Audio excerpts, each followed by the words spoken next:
Hi, I'm the Irish Devil. I'm joined by Hi. my co-hosts, Quick Sticks and Nightmare. I'm joined by the ever lovely Miss Parker and Monty, and we're going to be talking about I suppose you could call it a cult, but it's quite a large religion. Yes. Jehovah's Witnesses. And if you don't know them by that name, they're the guys that come knock on your door every Sunday. I know Not to them be as confused with Mormons. That is true. Yeah. I know them Yes. as the more annoying Mormons. Yeah. They Not also, to be confused with Mormons. not to be confused with Seventh-day Adventist either. Yes. Kind of to branch off. Yes. How many people trespass and knock on your doors? That's my question. If you don't have a no trespassing sign, they are going to come to your door. And in most places, it's not illegal for them to do so because technically they're not soliciting. So they get away with it, and they don't have to get permits. They don't have to get any of those types of situations. They can just go in and do it. That's why it gets really annoying. Yeah, they're not soliciting. They're just spreading the good news. I'll just say this much. Monty can back me up on this. In the South, there's sort of a non-spoken no trespassing sign. But I'm assuming they just ignore that? Yeah. Look. I'm from the South, and I grew up a Jehovah's Witness. It's not that unspoken. We went wherever the fuck we wanted to go. The Lord is with you. So, the Lord is protecting you. So it doesn't matter. Like they teach you that the Lord's going to protect you no matter what.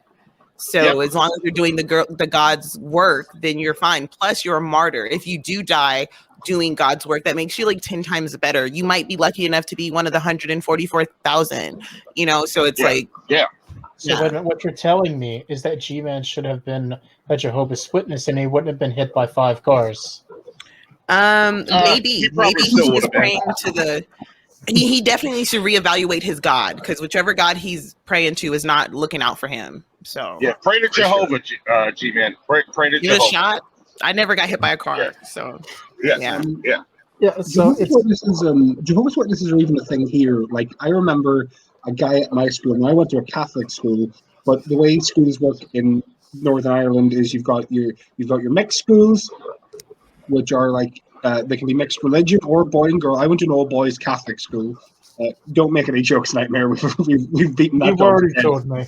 But I went to an all boys Catholic school, and there was this kid who was in the year above me, in the class above me. He was 1 year older than me, and he was a Jehovah's Witness. But he had to go to our school because, like, all the other schools would have been like the other Catholic school was like, no, he's not Catholic, and all the Protestant schools were like, no, he's not Protestant. And then he didn't want to go to the one next school, and we happened to be also the best school in terms of academic stuff. But he just went there, and like I was like, wait, how are you here? And he was like, oh yeah, they just let you in if you have like specific religious exemptions. And they're like, oh, that's strange. I once saw him. I live out in the middle of bumfuck nowhere, at least for Ireland. I live it's about a 15-minute drive into town for me, but that's bumfuck nowhere for Northern Ireland. But these people drove out of the town all the way up to my house on top of a hill. It's a majority Protestant area. There's a couple of Catholics who live in it, and they started going around knocking on doors. And this guy, I saw him through my window. I saw his little grandmother walk over, and she knocked, and I was like, I ain't going out there. And she just put her little, we would like to talk to you about Jehovah and Jesus Christ. I'm like, oh, no. Yeah. So from what I know about it, currently there's actually 8,695,000 members. It was created by a guy named, now you guys correct me if I'm wrong, Charles Taze Russell in Pittsburgh in the 1870s. Mm-hmm. The 1870s. And there was a big divide. What year was it? It was in the early 1900s. We see a couple divides. So there's first divide is in 1905 with Paul Johnson. Yep. And then we divide again, I think, in 1909. Then you have the fallout from all the predictions. Remember the end of the world prediction? Yeah. So then all that fallout. Do you remember, like we got to mention the house that, Russell bought the house. He bought the house. The tabernacle for God's house. Yes. Yeah. The house that was built for God. Yeah, it turned out, and it was just this lavish place for him to live. Yeah, I mean, well, why does that sound eerily like St. Peter's Basilica to me? But not as expensive. He was the very first televangelist, guys.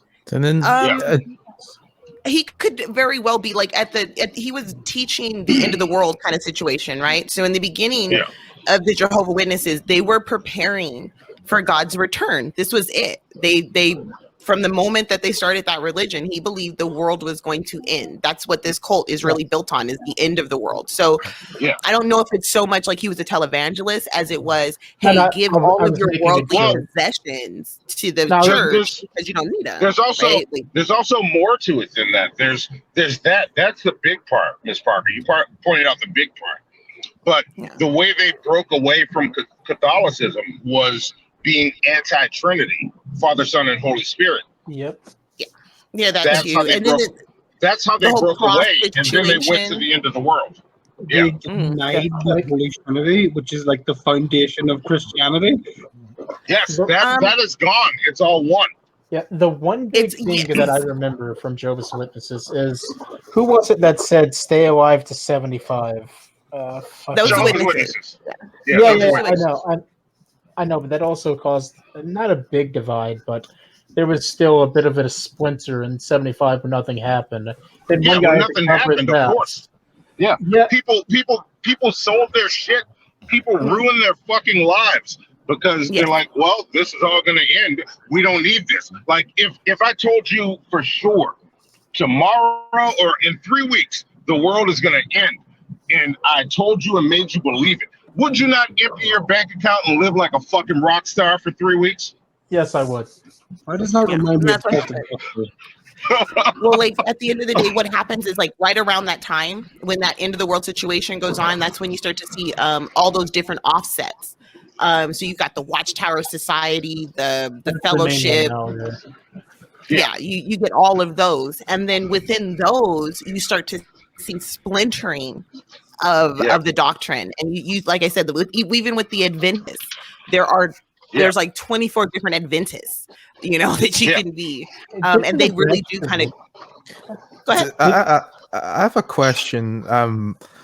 Do Jehovah's Witnesses prep at all like Doomsday preppers? Yes, depending on them. With my my experience growing up, because I'm in one of the very small offshoots, like I'm in a splinter group, Children of God, and we were witnesses. It was a really small group. It was a doomsday cult for sure. We were definitely preppers. I was told on a regular basis that the world was going to end. I still have those nightmares about Armageddon. Like Armageddon was something that was really pushed. It was imminent. It's happening in my lifetime. It can happen any minute, any second of any day. And if I'm not in the right mindset, I'm going to be killed by demons and suffer forever for the rest of my life. So it wasn't so much as like prepping for the end of the world. You were told you were going to be killed by demons? The vision they gave us, because you're a splinter off of it. So this is interesting. I've never asked you about this stuff. What I was taught, like what I learned, it wasn't that it was demons. It was just going to be like fire raining down from the sky and shit burning and just flames and fire everywhere in the military coming after Jehovah's Witnesses. You got a mix of like the Catholic Armageddon and the generic kind of hyper right wing. They're gonna get this one group. Yeah, they were coming for us. Miss Parker, you kind of got the similar kind of with the demons. Also, the four horse. I always wondered this because what were the four horsemen that they pushed in Jehovah's Witnesses? Because it depends on the Jehovah's Christianity. You've got two that never change, and that's death and war. But who were the other two? No, they never changed. It's exactly as it is in Revelations. So you have pestilence, war, death, and I think the other one is famine. There you go. So sometimes in Catholicism they swap out famine for conquest. We didn't have conquest. Or I didn't. No, if it's literally like if it's not the Bible that I read was the Bible of the Jehovah Witnesses from 1800s. Okay, the original Bible that they used with all the problems Charles and Taze Russell. Exactly, the original book. The watchtowers that I got were watchtowers from early 1900s. Like I never saw a modern watchtower. I was born in 1986. Okay, I'm totally doxing my year. So I'm born in 86. I've never seen a watchtower in the 80s until I was in my 20s. All the things I ever saw was old. Like this is, really old doctrinated stuff. And I think the reason for that, as I went back, because I was trying to prepare for this show and I wanted to be educated. I wanted to know kind of what was going on. And I never really looked into the teachings that I got as a kid. I kind of, you want to push all that weird shit away. Oh yeah, get that out of your mind.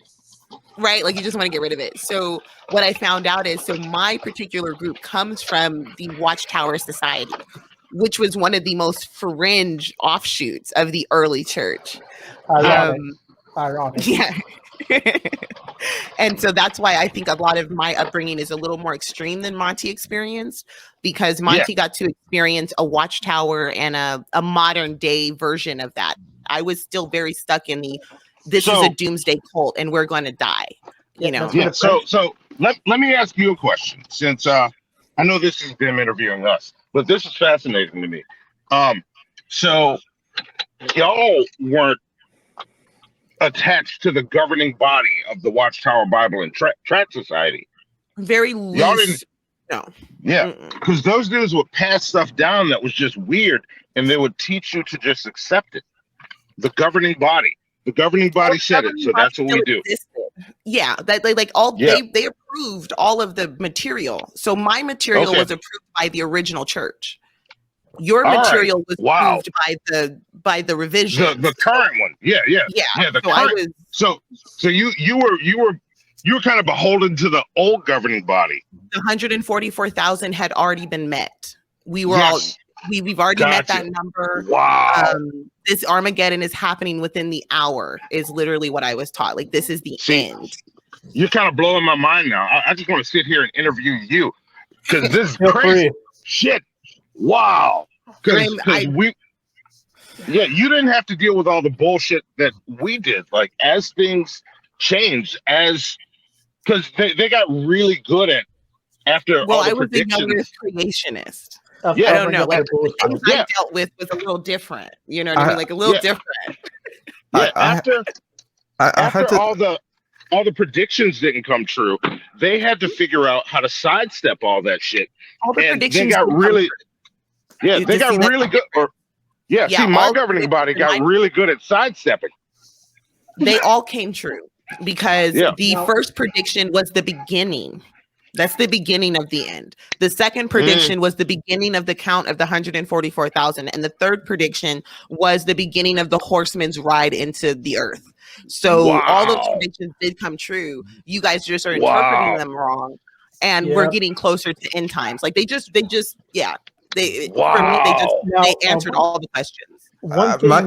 My friend was a Jehovah's Witness at high school, and like when I told him like, you keep saying the world's going to end, but like that was like 60 years ago or so. Why hasn't it happened? And he said to me, well, time to God is different. Like a day to God also could be an answer. Like 1,000 years. That's what he said. That's the answer. See, we got the same answer. That sounds straight out like there's a line that full on sounds like a fantasy line. There is literally a line in one of the Hobbit movies where it's like, what's 100 years? And 100 years is a blink in the life of an elf. I can wait. Exactly. Now I've been wanting to ask this question because I know that the Jehovah's Witnesses are very strict about education. Like you're not really allowed to go for higher education. And Monty, me and you have spoken about this in the past. You didn't get baptized. Is there any reason why? I didn't get baptized. I didn't get baptized because I was told that I wasn't ready. Even though I felt ready. But here's a fun little Jehovah's Witness loophole in my version of it that before the splinter. With me not being baptized, my family still talks to me. Yep. That's why I just picked my son up from my mother's house, because I was never baptized. So I've never been disfellowshipped. Are they still witnesses? They are. My family is still witnesses. That's good. Yeah. Yeah. And, you know, I won't break their heart, and, you know, I want to, but they're older, and this is what they believe. So let them believe what they believe. I don't go visit my family to debate. Yeah. Now, one other thing is, Monty sort of touched on that a lot, is the shunning. If you even, now correct me if I'm wrong, if you even doubt for a second, or hell, even if you hang out with the wrong people, you can be disfellowshipped and your family will shun you. Oh yeah, if you're baptized. Oh. You're not supposed to. Shunning happened with or without baptism. For me, shunning was a tool that they used to correct behavior within our church. So if you had done something that you weren't supposed to do, the entire congregation is going to know about it. We're going to talk about it with you there, and then we're never going to talk to you. We're going to shun you for maybe 4 or 5 days. I was a child when this was happening to me. Like, so I go home and nobody talks to me. That's abuse. Yeah, like I was shunned. So because I asked the wrong question, I was shunned one time because I tried to talk about something that was not supposed to be talked about, and I was shunned. Yeah. I've also went through corrective therapy with my church. We believed in corrective therapy. What is that? So, just for some examples. So pretty much the corporal punishment for one. So spare the rods, spoil the child. So definitely we definitely push the abusive children in that way. There's the sense of silence, like you're not allowed to really talk about anything, but this corrective therapy was something that would happen to some of us that were rebellious, or we had hysteria that we were treated for hysteria. Wow. Okay. So that is the easiest way for me to say it, and anyone who understands that can understand. Thank you, baby. Yeah, and let me chime in before you ask your next question. The other part is all the information that we know about the past. I'm sure it was the same with you. Correct me if I'm wrong, Ms. Parker, but you're not allowed to research any of that stuff. All your information, to the outside world. Yeah, all your information comes from the society. If you get it from any external force. Yeah, it's from the devil. Absolutely. Yeah, that's where you're supposed to get all of your information. I wasn't allowed to watch The Simpsons. You can't research anything. Yeah. Fun like fact. The Simpsons actually, was illegal in my house. Fun fact: the biggest job, even more like a cult than I could ever imagine. Well, I sort of want to harbor back to the lack of education here, because the biggest job for Jehovah's Witnesses are actually window washers. I wish I was lying about that. I'm not even joking.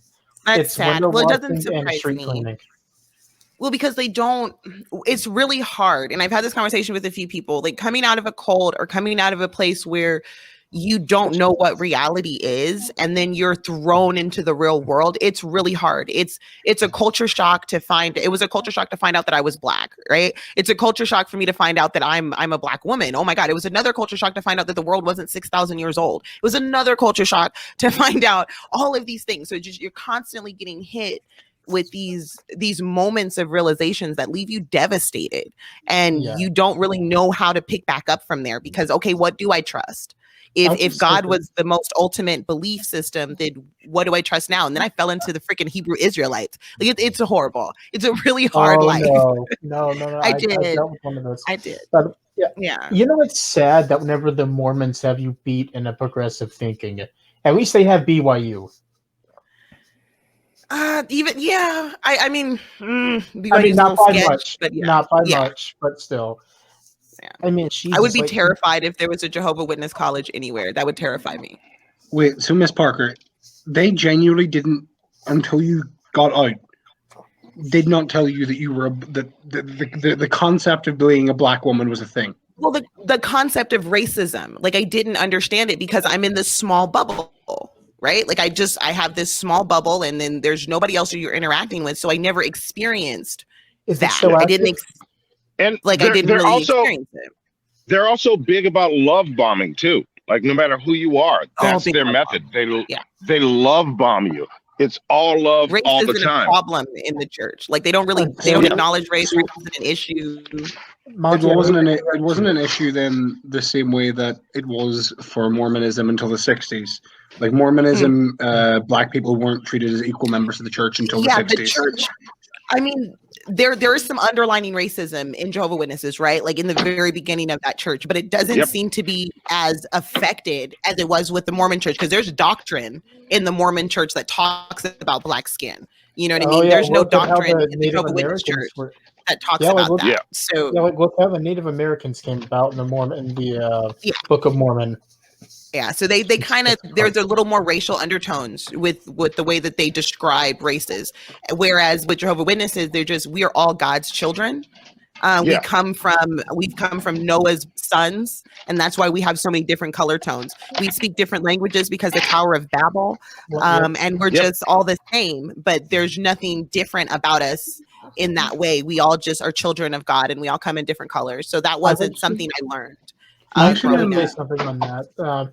We're all family until you're an apostate, then you can get the fuck out of here.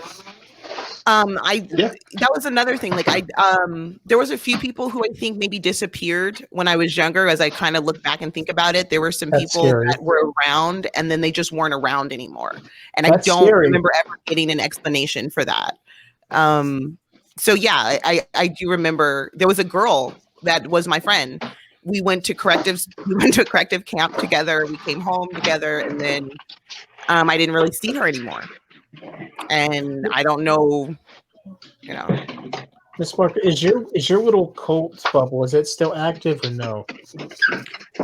When I looked into it, I found a few people still talking about it. I don't know if they have a following. I don't know if maybe there's court cases.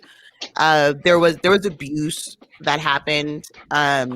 I would hope that the people involved in that abuse are finally being confronted, because I know there's a big Jehovah's Witness case in Australia and one here. One of the perpetrators in my church is actually named in the Australian case. So my fingers are crossed that the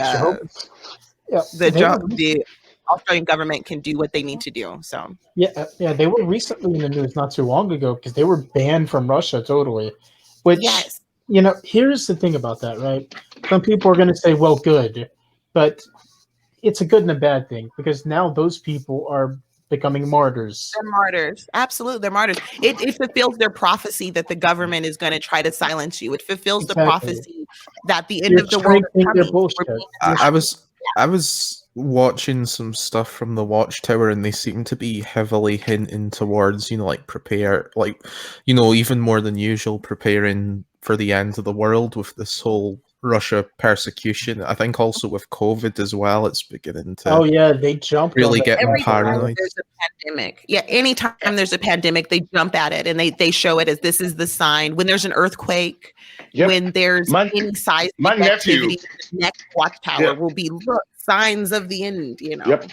My nephew called me right after the first lockdown started, trying to preach to me. He's like, "Bro, this is it. This is what we've been waiting for." I'm like, "No, the fuck it's not. Chill out. Sit down."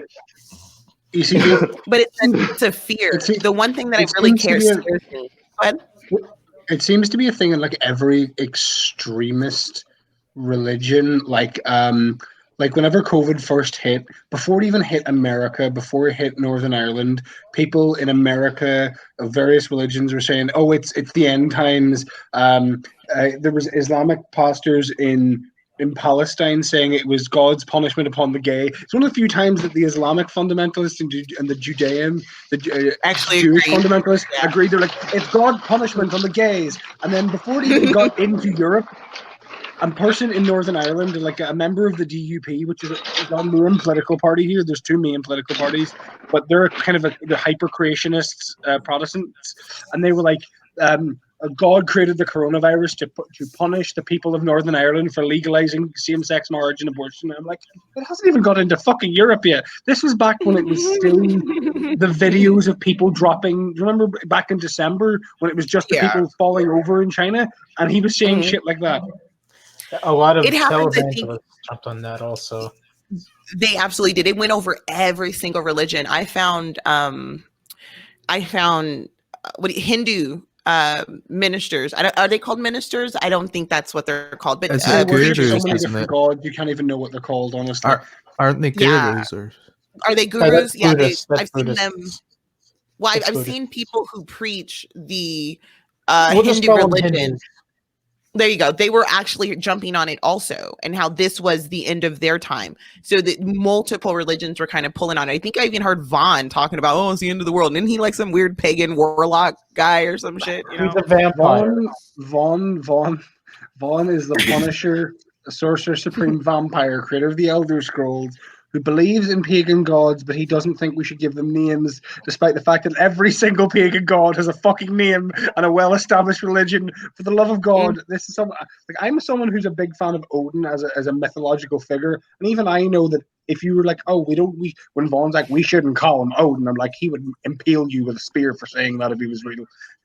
Yeah, like that's his name though. Like, you disrespectful bastard. Like, you better say he's like, we shouldn't call him any names. I'm like, Odin has 50 names. Call him all of them at the same time. Yeah, like, come on, dude. Now, growing up, I mean, not growing up. I know that you guys experienced something a lot different than the rest of us. You guys don't. Jehovah's Witnesses do not celebrate the Christian holidays. No, don't celebrate holidays. No Christmas. Holidays. No Christmas. No Easter. None of them. None. I remember my Jehovah's Witness. Nothing. I remember my Jehovah's Witness friend. They had one day they celebrated. It wasn't Easter, but it was around the same time. Oh, as it's basically Passover. Yeah. The memorial of Jesus Christ's death. So yeah, we'll do that because that's in the Bible. Like, the way it was explained to me growing up is if it's not a celebration in the Bible, then it's not something that needs to be done. And anything outside of that is a sin. Because remember what happened when they worshiped the cow, that golden calf, and they were all out there dancing and having a good time. What happened? Well, they fucking died. You never party. No false idols. How dare you? Like, you're not even allowed. I wasn't allowed to listen to the music. No false idols. No pictures.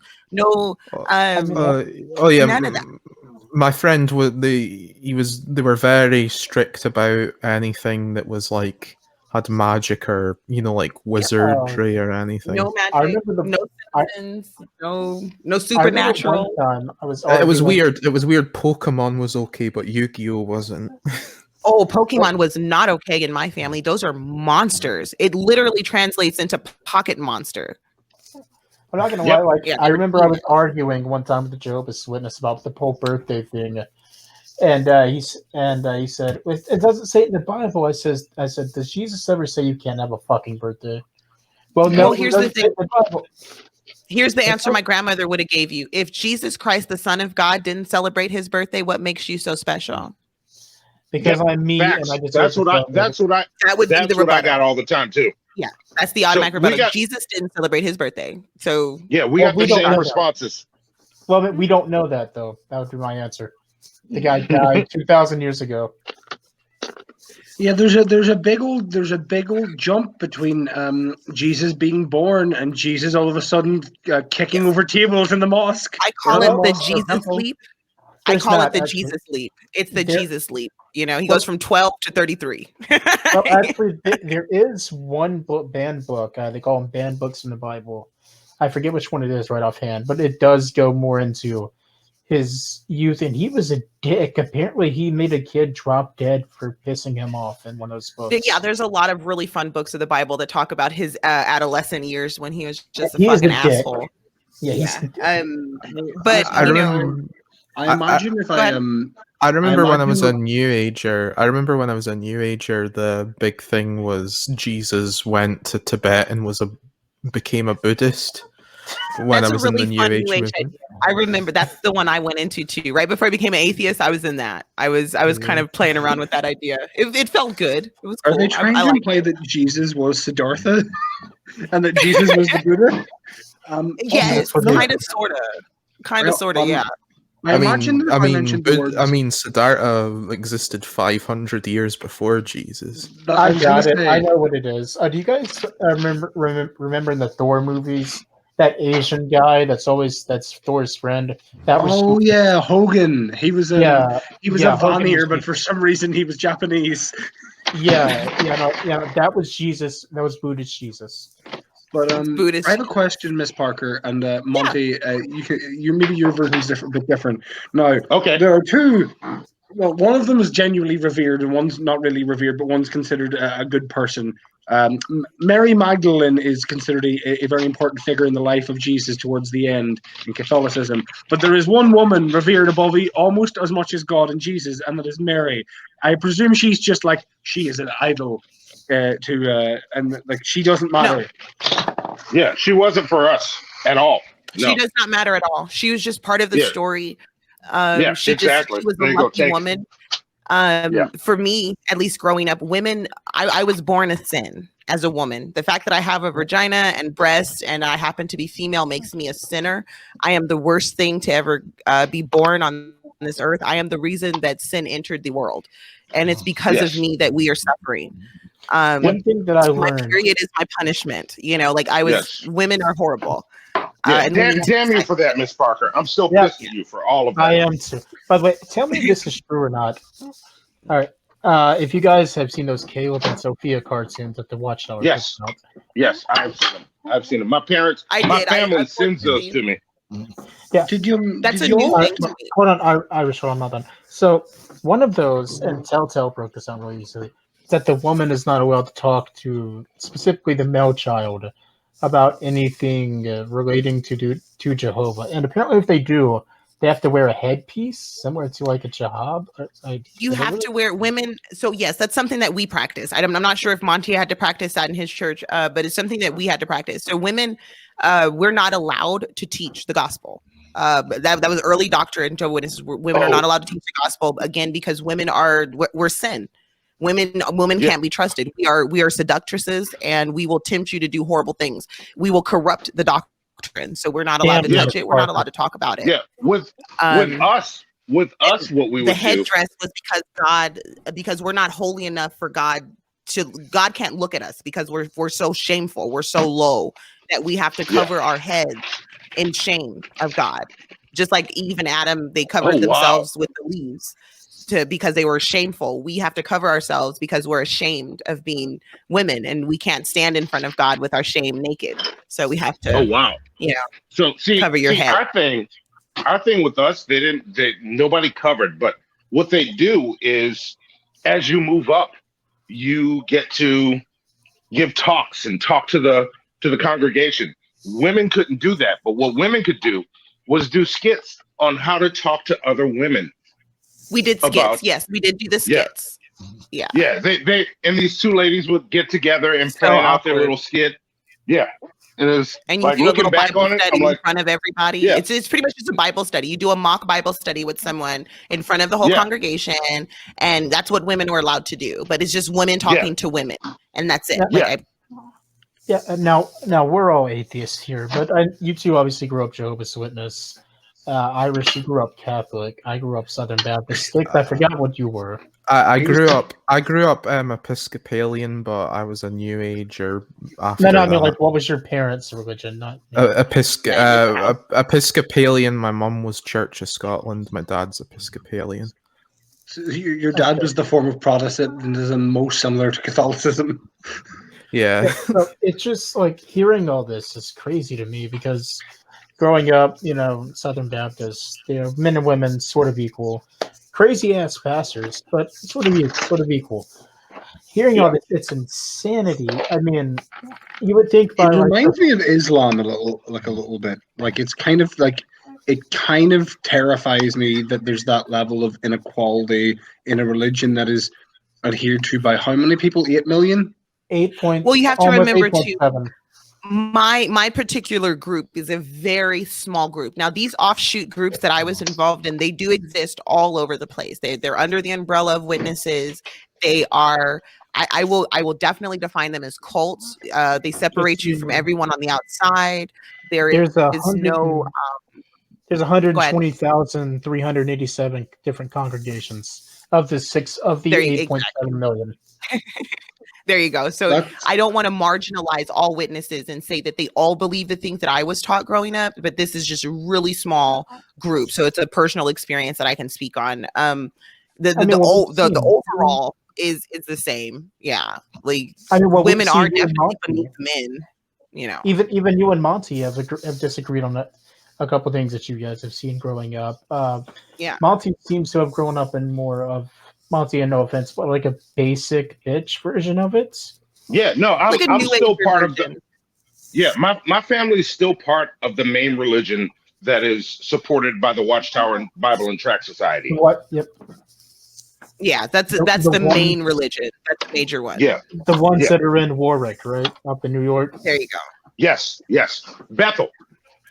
They do the Bethels. They do the big conferences. They do the workshops and stuff like that. That's the major religion, and all the offshoots are just because they have little tweaks, just like Christianity. There's 17 different doctrines. So Jehovah's Witnesses did the same thing. There's just all these different doctrines that pop up because people have disagreements. I want to talk about one of the most famous. I guess you can call them splinter cells. That was the Branch Davidian. Weren't they Seventh-day Adventists? No, they were not. They split from the Jehovah's Witnesses. I did not know that. The Branch Davidians were Jehovah's Witnesses? They split from the Jehovah's Witnesses. Oh, sweet Jesus, no. I think it was the second original split. They split, and then all of a sudden you get David what his name? Koresh is. And then David Koresh, David Koresh. And then you have a 55-day standoff with U.S. Marshals. Yeah. Yes. So, Miss Parker, since all I think that's wrong. I think that's wrong because I'm looking it up and it says the Seventh-day Adventists, not. Damn it, Six! I was going to ask Miss Parker why did she do that? Because women are the cause of all evil. Why did she cause? Well, because I don't know. It's because I have inherited this sin from Eve, the first sinner, and it's just in my DNA. My pure essence of being around ruins everything around me. I am evil incarnate, So I was actually about to ask about the original sin thing, because one thing that I always find quite hilarious about like the creation theory is like I was always taught, even by my parents who aren't very strict Catholics, men have one less rib than women. But then all you have to do is run your finger down someone's side, and or get an X-ray, and you're like, that's bullshit. That's bullshit. Yeah. But then you find out as well. People are like, Eve was the first woman, and I'm like, go back and read your Judean, your Jewish text. Yeah. There was a woman before. Remember, we weren't allowed to look at anything that wasn't from the society. I never understood why the more kind of controlling versions of Christianity and of Jehovah's Witnesses and even Mormons didn't use Lilith more because these cults she's the mother. I can answer that. I can, beyond her being the mother of the demons, if you allow for your doctrine to have women and men on the same level, because that's what the story is with Lilith. So Lilith is created as a creature of her own, and Adam is created as a creature of his own. So they're independent soul creations from God, and they're not dependent or beholden to each other. The reason Lilith is terrifying for religion is because she's an independent woman. An independent woman doesn't have to listen to a man. And how can a patriarchy work if a woman is not beneath the man and knows her place? So they have to erase Lilith, just like they have to erase Mary Magdalene in a lot of religions, because they don't want to give women the idea that they're important or the idea that they matter in any way, shape, or form. They want you to stay as controlled as possible. If I would have stayed in the religion, I would have been married off at a very young age. I would have been, pregnant every other year. And that would have been my life. Like that's the role of a woman in a lot of religions. And so that's why Lilith is scary. Lilith will, if any woman who believes in religion, and when they find out about Lilith, it breaks every barrier. It just shatters everything for you, because you're like, oh my God, I'm not the worst thing that ever happened. Eve is God's mistake. Lilith didn't do anything wrong. She left. She's like, fuck you. I was gonna say, I always figured they try to spin it in a way that, look, both the original women were awful. One of them went and ate the poison fruit. The other one fucked the devil and gave birth to demons. I don't see Lilith as a bad guy. I don't see Lilith as she didn't do anything wrong. She just showed up She just showed up and was like, wait, you want me to do what for you? Fuck you. See that blonde guy with golden wings? I'm going to go suck his dick. Yeah, I like that guy. She chose the person she wanted to be with. Like, I feel like the story of Lilith, that's as I interpret it, that's an empowering story. It's a very empowering story. So instead of God created your next her, idea right there. You know, like God created, he created these two equal beings, and he literally told Lilith, look, this is your husband. So he made an arranged marriage. And as an independent woman, she said, I don't like this guy. I don't want him to fuck me. I don't want to be a part of this. I don't want to live in your garden. So she left. She made a choice on her own accord. She was strong enough to do that. And yeah, when she met the devil, she was like, hell yeah, I want a piece of that. And she got a piece of that. I don't see her as a bad guy. I see her as like this, the most independent. Oh, and then she's immortal now, which is really cool too. She becomes immortal. I love her. The best thing about that story is that in quite a few versions of it, he wasn't even Lucifer yet, or he wasn't even the devil yet. He was still Lucifer the Archangel. He was like, oh, I better go see these things I don't really like. Dad made these and I don't like them and I kind of want to annihilate them from existence. And then he was like, oh, this one's kind of pretty. Oh, she's pregnant. Oh, this is what gets me shocked out of heaven. And exactly, that's a really neat story. And that's what I'm saying. A lot of people don't understand that story. They're not familiar with the fact that, the light bearer was not the devil until after he laid with Lilith. It was him laying with Lilith that dropped him from heaven. And at the end of the day, it really shows how God is the bad guy. God is still the bad guy here. He became history's greatest scapegoat. Now, actually, imagine trying to explain that to G-Man. Oh yeah, he would never understand that. By the way, he wouldn't understand it. Yeah. Sticks here actually has a video that's we're gonna play. But after that, I do want to jump back into this. But you guys have probably seen this. Let's see. Witnesses believe that Jesus Christ is a spirit creature. Where did you find this? YouTube. I've seen this video before. Wait, for context, this is from a Christian perspective on what Jehovah's Witnesses are. I just want to see how much of it's accurate. How much of it confused me a lot because I have questions after we watch this video specifically about the stuff that's in this. Okay. Believe that Jesus Christ is a spirit creature, a super angel, the first creation of Jehovah God, who prior to coming to earth as a man, existed in heaven as Michael the Archangel. Jesus started out originally as the Logos. Yes. As a Catholic, no. Or Michael the Archangel. As a former Catholic, anyway. Okay, they got the sword right, at least. It's He-Man. Who then came to earth as the virgin-born son of Mary.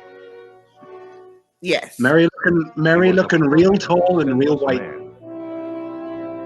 For someone who lived in Palestine. He was only a man, devoid of all divinity. Jesus walked the earth as a man, becoming the Christ only when he was baptized. Pause it right quick. Jehovah's Witnesses hold the... God, he was ripped. Literally, God, he was ripped. Is it true you don't believe he was the Christ until he was baptized? Yeah. Until the dove comes down, because that's the spirit. The spirit of God comes over him at that moment. That's when he becomes a Christ. He doesn't perform miracles until after that moment either. So it kind of ties into the story, the mythology for him. That's true in Catholicism as well. He was the Christ before then, but he didn't perform any miracles until he was baptized. By apostate Christendom. Instead, they teach that at the completion of his ministry, Jesus died, not on the cross, but on an upright stake. Yep. Christ's body was then that is actually how the Romans would have killed him. Disintegrated by God, totally destroyed forever. Jesus was then recreated by the Father. Before going to heaven, he materialized in different bodies on different occasions to convince his disciples and others that he had really been resurrected. So he was a shapeshifter. Jesus returned to his Father in heaven, where once again he became Michael the Archangel. He will never again be seen on the earth in visible form, but instead rules invisibly from the heavens. Looking an awful lot like King David. He executes judgment over the world at Armageddon. He will destroy all but the faithful no, Jehovah's not so much a Witnesses. shapeshifter as it's hard to explain it. Like he was a spirit creature because he's a son of God.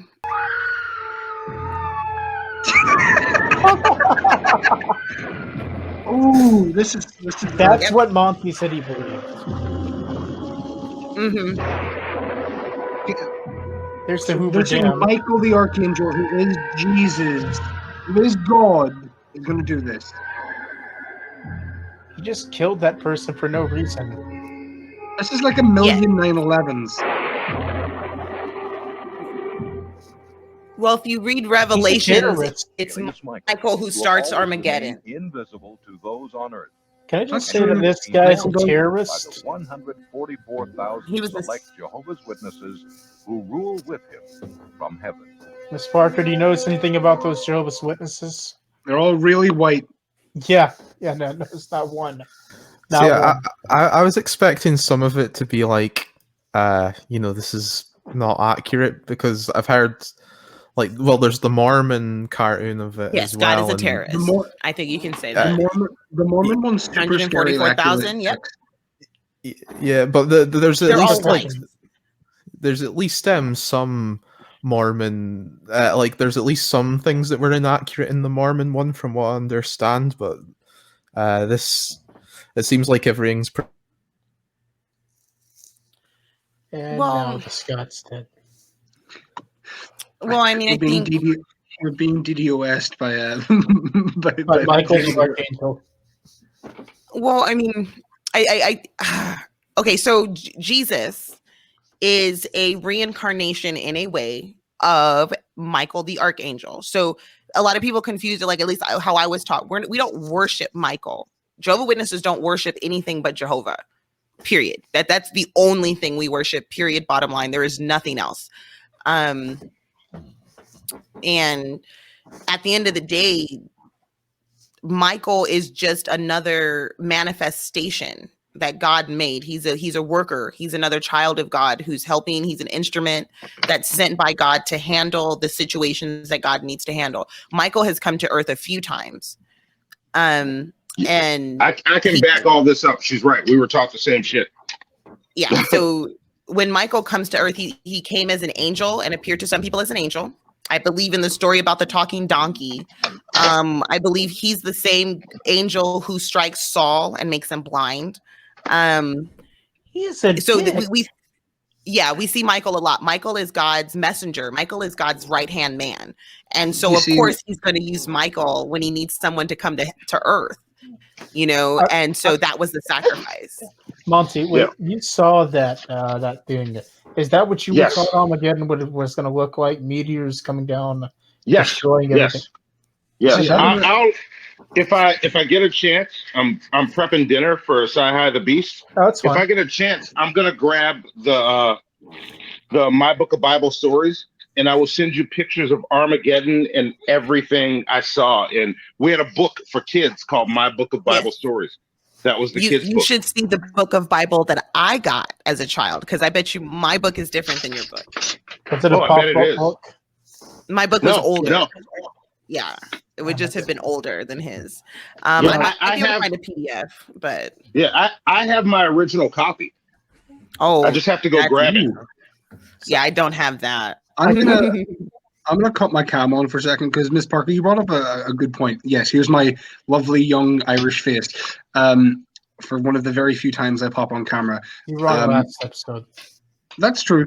But like you said, Saint Michael the Archangel in Jehovah's Witnesses belief was the messenger of God, the right hand of God.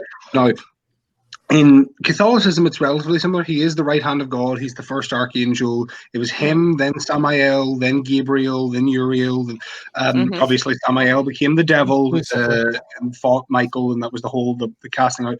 Now, in Catholicism, Michael doesn't really do much because he's the guy that God sends when he wants to, annihilate a continent. he sends Gabriel, who is referred to in Catholicism as the left hand of God, the left hand of destruction. Gabriel is the messenger and also the kind of the angel of war almost. Gabriel in Catholicism is the guy that shows up to Mary and tells Mary that she's pregnant. And Gabriel is the star that shines in the sky whenever the three kings, the three wise men, and the shepherds are looking for Jesus. Pause right there. Here's a huge contradiction between your and our religion. That star was the devil. Oh, because he was the morning star. Ironic. The star is the devil. So the story of God's birth for me, at least as it was taught for me, Monty can maybe, tell me his version. So Mary is a young woman. She's maybe 13, 14 years old. That's how it was taught to me. An angel comes to her the night before she gets married to her husband, Joseph. The angel comes to her and tells her that you're going to be pregnant with the God's child. She starts to cry. She says, I'm not ready. He tells her everything's going to be okay. And then she goes to her husband. Her husband gets pissed off. He leaves. The angel, as one would, Gabriel has to come to Adam and tell him that, no, this is God's child and you need to take care of her because you're instrumental in this situation. After he hears that, then he marries Mary, and he marries her in the dead of night because no one can know that she's already pregnant, right? So he marries her in the dead of night and whisks her away, and then she has to give birth. Well, the reason she's giving birth in a manger is because it's tax time. Well, the reason we don't celebrate Christmas is because we understand as Jehovah's Witnesses, when the Israelites had to go and do their taxes, or had to go in and do the census. I'm sorry, the census. Do the census. It would have never been in the winter. Right. It would have never been in the winter. This is something that would have happened in the spring and the summer, which was easy for travel. So people can go back to their mother home, their mother town or whatever. So we do now. We understand. Exactly. So they guess it around September, but anywhere August, September, somewhere in there. That's when God was born. Historians think that it's either September or October, one of the two. Somewhere Christmas in there. Christmas for us is Yuletide, which is a Norse festival. Which is actually more of what the fucking holiday is for anyway. It's a Norse festival. It's the I think winter solstice or whatever. It's winter solstice for Celts, and then it's the festival of Yule for the Norse and this other Scandinavians.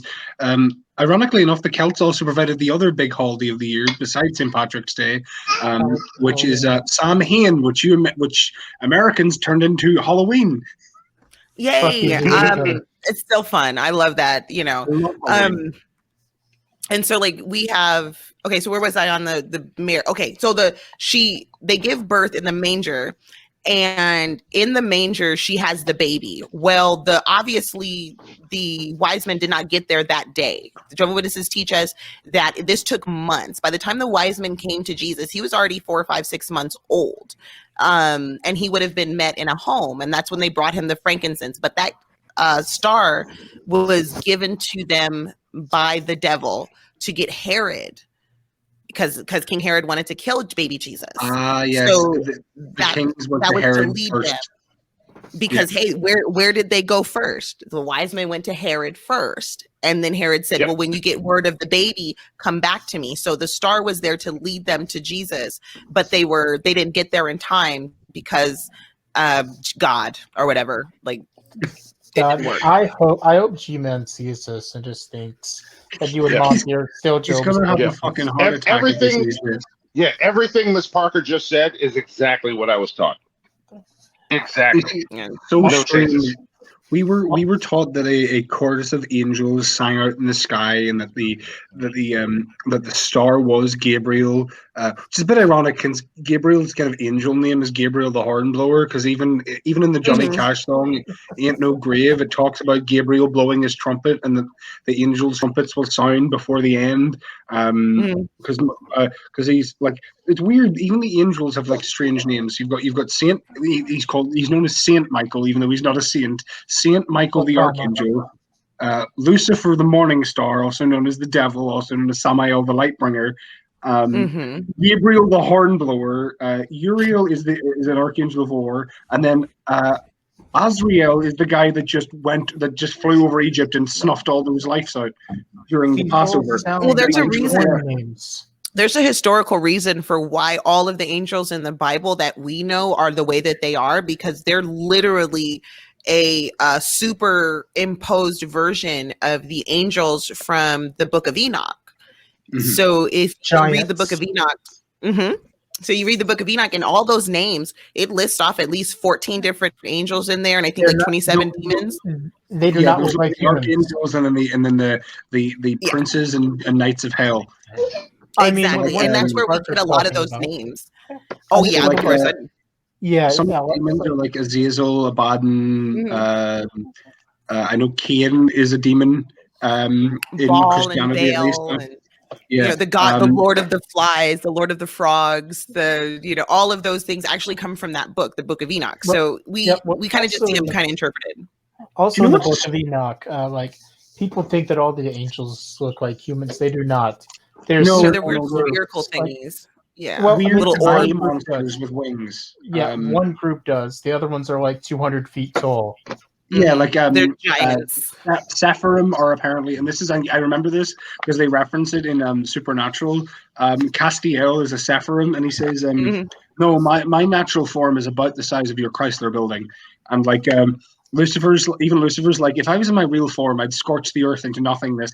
Like they talk about all the different things. Do you know what's a really weird thing that I think, as a former Catholic, and you guys as former Jehovah's Witnesses, now were you all taught about the great exodus from Egypt? Yes. Okay, the Jewish exodus. It's one of the foundations of Jewish faith and Christian faith and like a lot of things. The great exodus never happened. Didn't fucking happen. No, and that was a huge shock for me.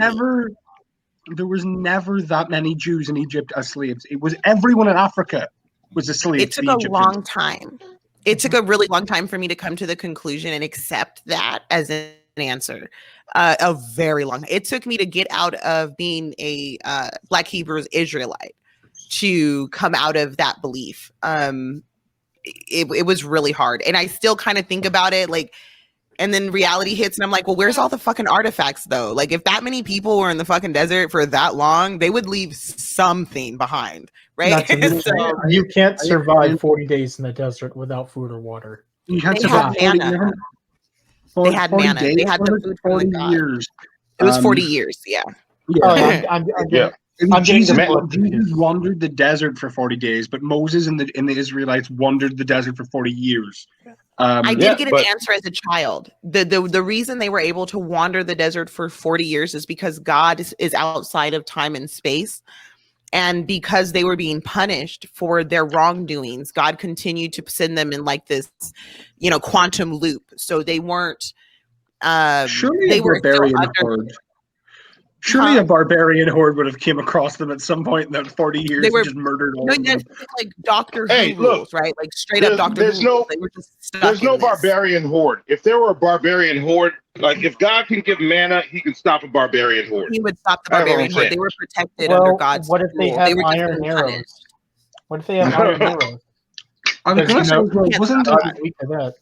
the manna would turn into a shield. Pretty much. Like there was just another add-on. Like God is Superman. What if it was one of those? What if it was one of those biblical entities that even God couldn't stop since He created it Himself? Like what if they Jehovah Witness? There's nothing that God can't do. God is Mike Ditka in this story, or Chuck Norris. Yeah. Either one. Well, even beyond that, He's already wrote the story. Here's how it was given to me. God already wrote the story. The ending has already been written. There's nothing you can do about it. There is no choice here. This is your life. Like there's a dual set that's preached to you. You're told that God knows every hair on your body before you're born. So that means He knows everybody who's ever been born and everybody who's going to be born's hair on their head. So He knows everything that's today, tomorrow, and forever. He knows the moment that He's going to end the earth. He knows everybody He's going to kill, and He already knows who He's going to send to hell. So we're just here playing it out. There's nothing you can do about it. This is, as Supernatural put it, we're God's favorite TV show. Or we're just a memory. Yeah, we're just the thing that he put us here. He set the story, and then he just sits back and watches. I'm I'm not gonna lie. One of my favorite tidbits is how God was beaten by iron arrows. Oh yeah, from the Tower of Babel. Mm-hmm. Yeah. So, like I said, or that God was Superman. threatened by a tower in the first place. I mean, well, listen. Like you said, he's Superman. I guess his kryptonite is literally iron. I was about to mention actually what happens. What would have happened in those 40 years if God's Superman mana ran up against the Doomsday that he created, or maybe Lucifer created it. Accounts differ.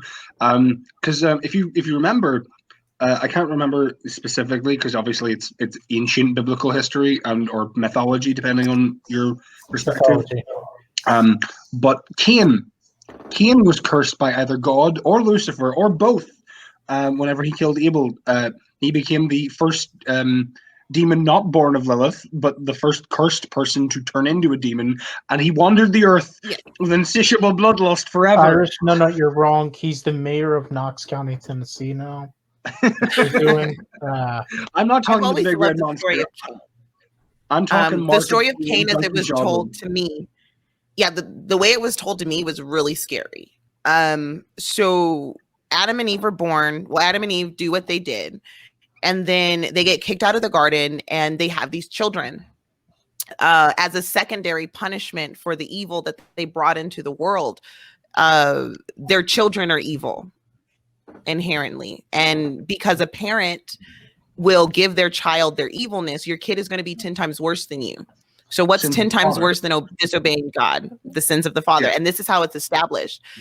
So when Cain and Abel gave their sacrifices, it was pretty much brought to my attention that the fruit that was brought that God didn't necessarily like too much is like a woman.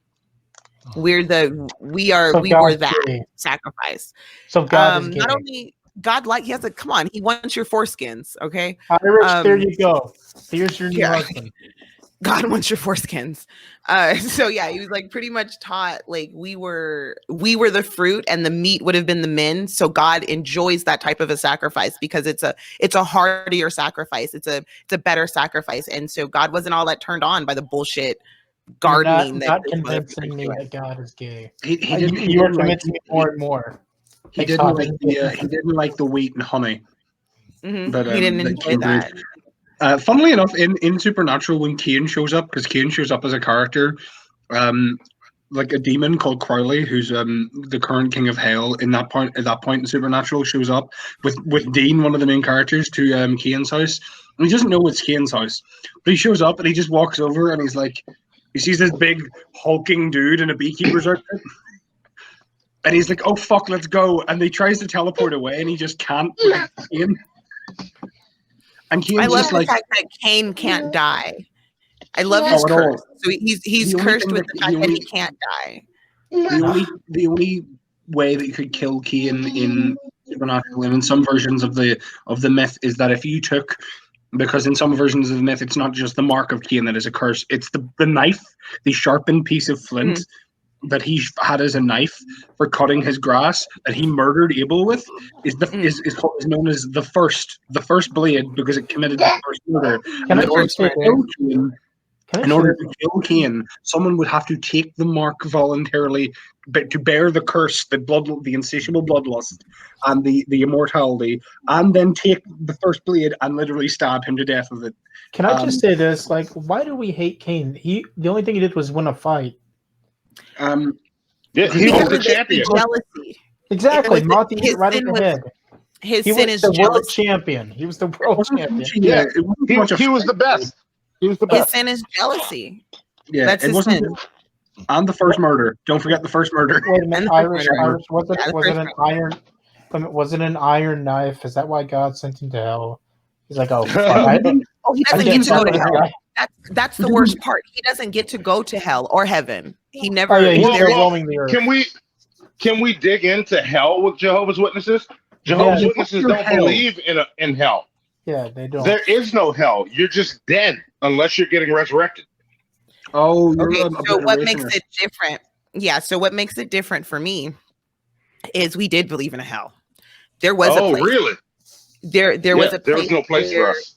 Not only will you be there for a extreme amount of time, but then it's nothing. So you are tortured for an exponential amount of time after you die in the pits of hell, tortured, beaten, abused by demons, shunned by God, taken away from the very light of who he is in the darkest places.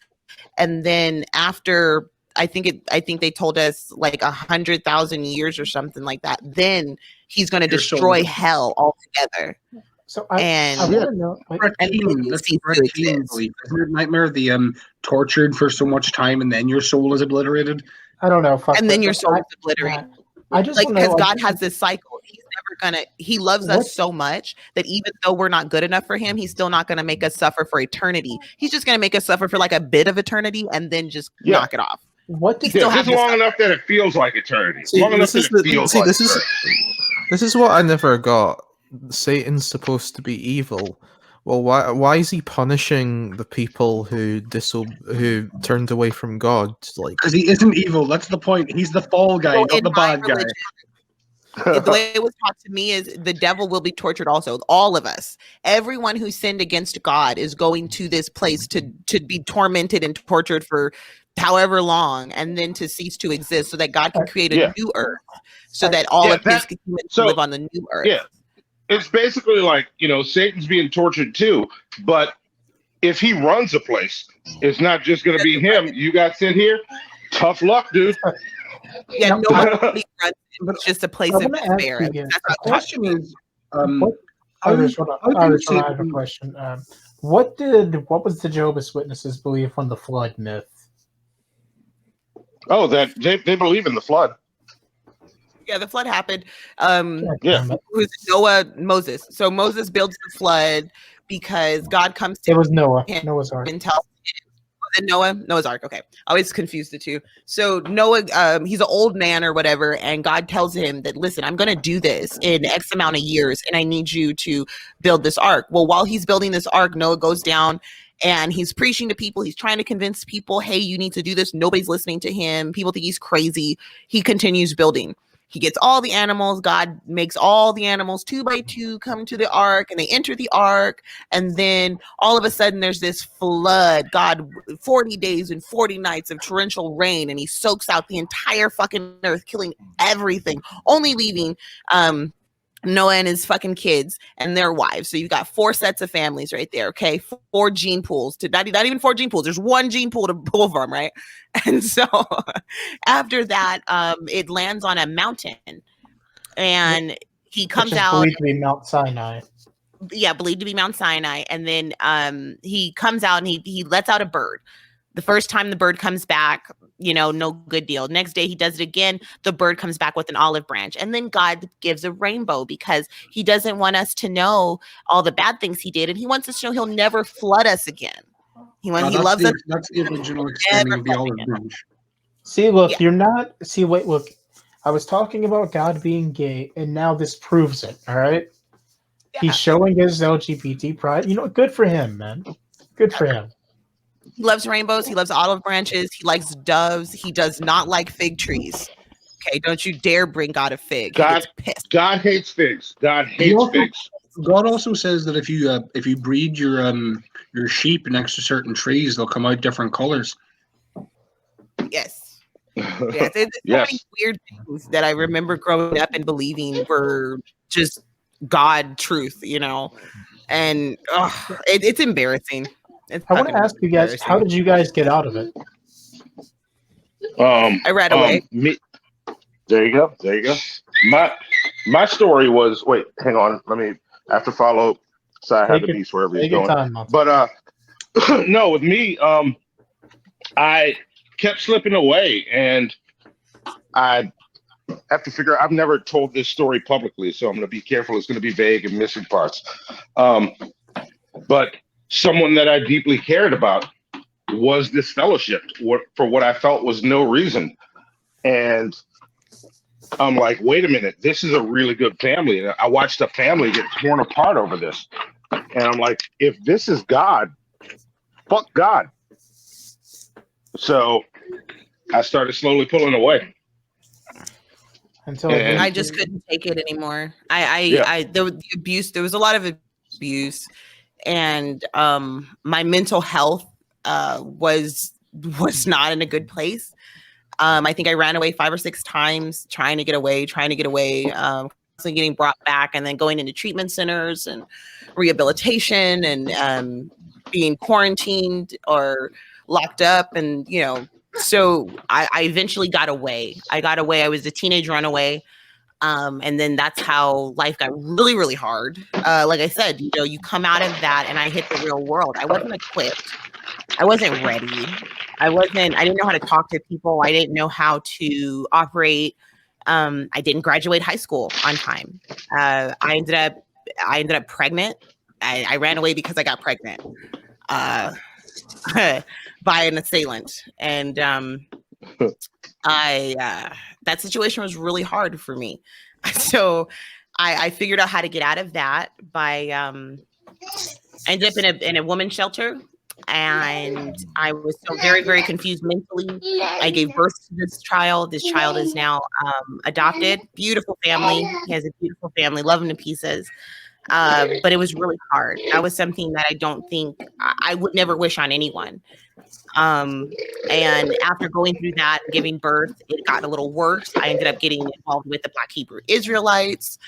And that is a very, very, yes, they do. And it's really, that's a worse cult situation. You went from a Doomsday cult to a death cult. Yes. We know all about them, don't we? Oh, don't remind me. Yeah. And the way, the way they treat women wasn't really good either. So you can imagine going from being abused as a child to now being in my young 20s. I'm with a man who's very militant, very abusive. Women still can't talk. You're not. I'm not equal. When you're spoken to. Yeah. So, dealing with that. And then I had to run away from that situation. I ended up leaving that situation because I was locked in a bathroom for 3 days because I did not obey. Yeah, I did not obey. I was locked in a bathroom, and I was told if I didn't get myself together that I could just be killed. It's very scary. Here I was thinking that breaking a BHI's mind was fun. Now I realize, God, I could have done some serious damage.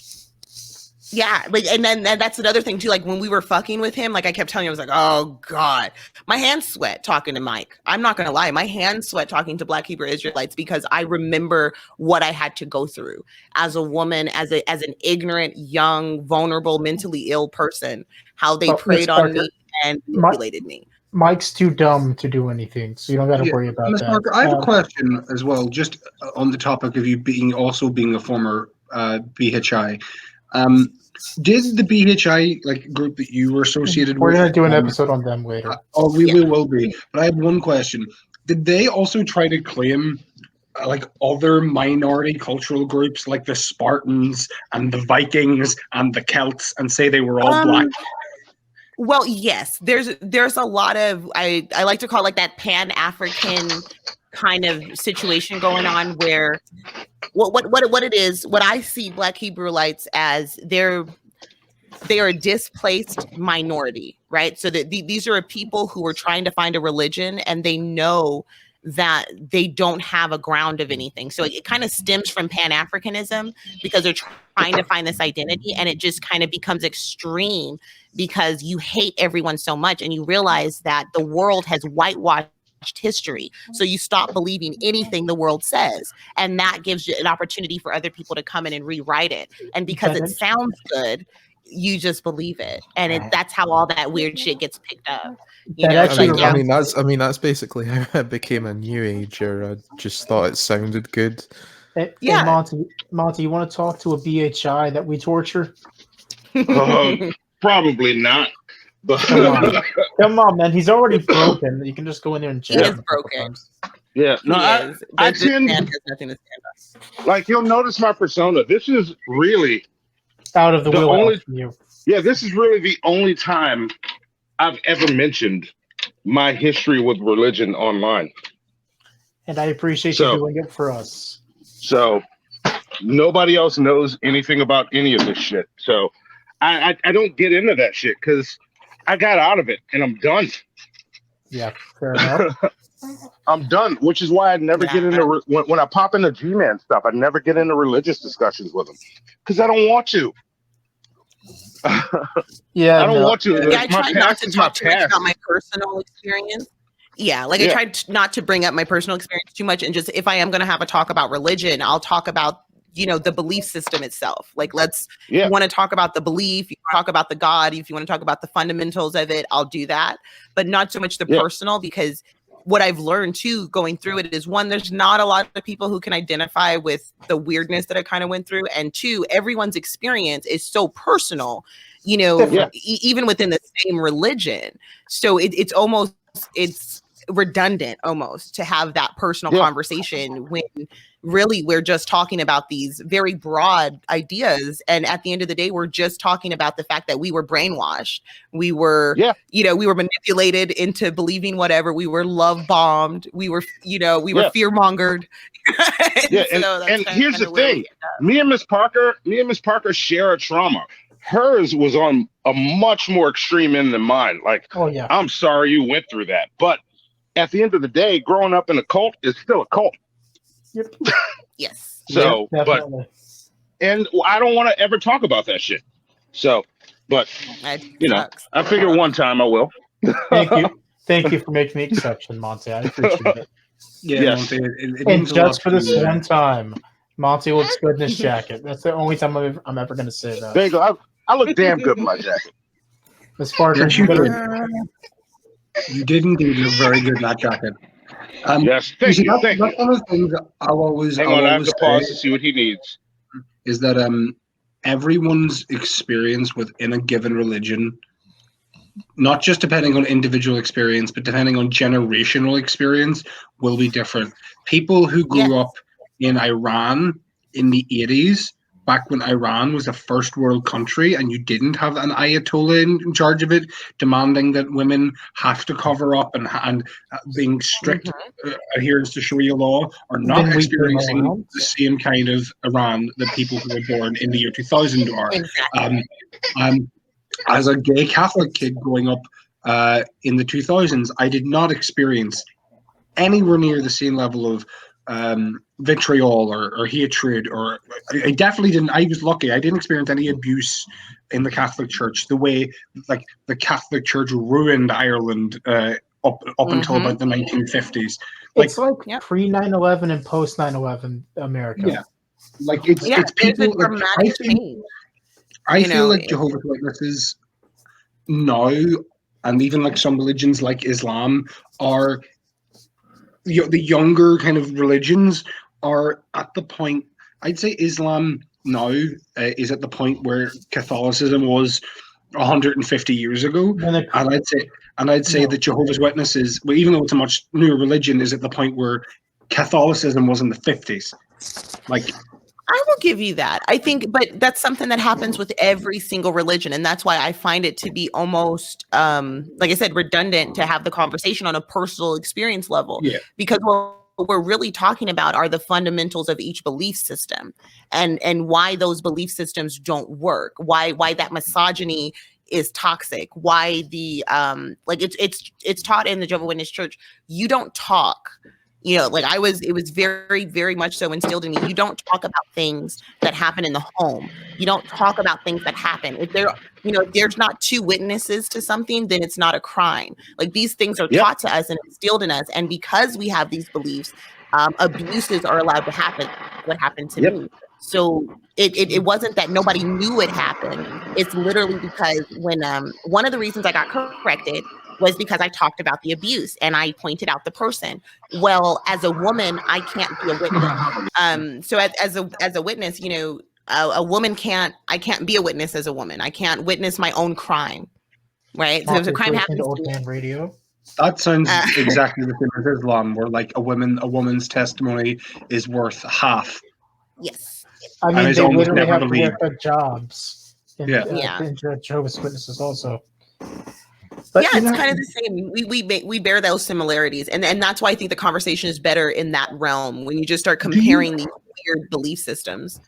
Do y'all have to do the thing that Mormons have to do, where if y'all are abused, you have to forgive the abuser? I was never abused. Officially. as it was told to me. Yeah, it didn't happen. Actually, I want to go over the bite model actually here pretty soon. Yeah, because Nightmare has this thing that we use for our cults. No, Miss Parker yes, knows I'm familiar with the bite model. Yeah, I'm familiar with the bite model. And I think it's a good way of judging. There's a few other updates that have been brought to it, which is kind of cool. But it's a really good overview. It gives you a good judgment of, hey, is this a cult or not? So, all right. So on the behavioral control, and we're going to do this from a scale of 1 to 10, as we always do. You know, do they restrict any behavior, replace a person's physical reality, anything like that? Clearly, they did they control any types of clothing or hairstyles, regulate your diets? Yes. Okay, they did. Did they deprive you for me, or manipulate from your sleep? For me, yes. In my corrective treatments, yeah. So I can put that at like a 10 for my experience. Yes. All right. Did they instill any dependency and obedience? Clearly, they did. Okay, so I guess Monty, do you have anything to say about that? Oh fuck, he's gone. I think he figured it out. Yeah, that's fine. So information control. This is not even an easy one. I mean, it's not even a hard one. Excuse me. Yeah. They literally limit everything. That's a 10. Yes. Thought control. Oh yeah. Depending on which branch you're in, it's a 9 or a 10. For me, it's definitely up there in a 10. I think the mainstream watchtower is like literally telling people to replace their personalities with like a JW approved one. Well, you become a Hun bot. Like the mainstream Jehovah's Witnesses now, it's just like the Mormons. You become a Hun bot. Like, hi, Hun. Oh, we just want to talk to you about the Lord, Hun. Everything's going to be okay. You know, push the positive, Hun. It's a very toxic, positive kind of environment for all of them, like to be fake honest. positivity, fake good vibes bullshit kind of. Miss Parker's turning into an MLM over here. And finally, we have emotional control, which I don't think that really needs to be said about that. Yeah, definitely emotional control. Yeah, for so sure. Mainly for the hell thing. That was the biggest thing for me. The fear of hell and the fear of sin was the biggest thing they really controlled my emotions with. That overwhelming guilt. Just one of the things is no happiness or fulfillment that's in the. There is no happiness or any sense of fulfillment is possible outside of the group. I know that's the term. Yeah, because you're not allowed to do anything outside the group. Threats of harm to any ex-members or their families. Other than the shunning, I mean that's definitely harmful. Shunning, but I don't. Shunning of those who leave for fear of being rejected by their friends and family. You could put that at 100. Identity guilt. You're not living up to your potential. Your family's deficient. Past a suspect. Affiliations are unwise. Social guilt. Historical guilt. They instill fear. Yep. So I guess that's a 10. Jesus, we got to put this one at a 40.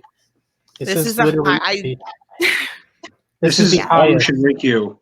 No, this is higher than Anshirikyo. Anshirikyo had a 37. This gets a perfect score. Jesus Christ. Here's the one thing I will say about the church. They're finally starting to get the attention that they deserve for all of the atrocities that they've committed and they were complacent to. That's why I'm really excited about what's going on in Australia, to see an entire country say, you know what, we're not going to do this anymore. And we want to see your records. It means a lot because here in America, we've been fighting for those records for almost 12 years. Because the church keeps every incident. Every time someone comes in and talks, they have the names, the times, they have all of it. And they don't want to give that up. And I think if Australia can make those convictions and really show everyone what's going on, we'll start to see more protection, because there's a lot of kids like me who were stuck away. You know, they're hidden in these small little pockets that need saving. And Australia definitely handled that a lot better than Russia. Yeah. Mm-hmm. Russia's just like, nope, get them the fuck out. Nope, I don't care. Get the fuck out of my goddamn country. Watch, somebody's going to. Australia seem to be doing a lot of good things, like the recently when it comes to like people who are breaking laws and shit. Like I know like the shit with Amber Heard and Johnny Depp in the US and the UK is kind of getting like forgotten about. That the Australian court system is currently going after her over a separate thing when she illegally smuggled her dogs into the country, but they seem to be going at her like, yeah, bitch, they might be letting you away with it, we aren't. Interesting. We'll get you on the back end situation. All right. Yeah, it's like it's kind of like they're kind of generally like the federal government all right, well, threw the book at Al Capone over tax evasion. All right, well, like they didn't get him on any of the actual bad things. They used tax evasion and they just threw they just threw a massive sentence at him. I think that's what Australia is going to try and do with Heard. Yeah, so I got to end this, but we can talk after this is over. So I want to thank Monty, and I want to thank Miss Parker, who's still here. Obviously, lovely. Yes. Irish Sticks, you guys. My hands are so sweaty. This was the most nerve-wracking thing I've ever done. I just want you to know that. Okay, the most nerve-wracking thing I've ever done. You got through it. You're fine. Yeah. All right, so I want to thank everybody. It takes an immense amount of courage to talk about things like this. Yeah. All right, so I want to thank everybody for coming, and I guess we'll see you guys next week with the fuck else. What are we gonna do next week? I don't know. We'll figure it out. Bye.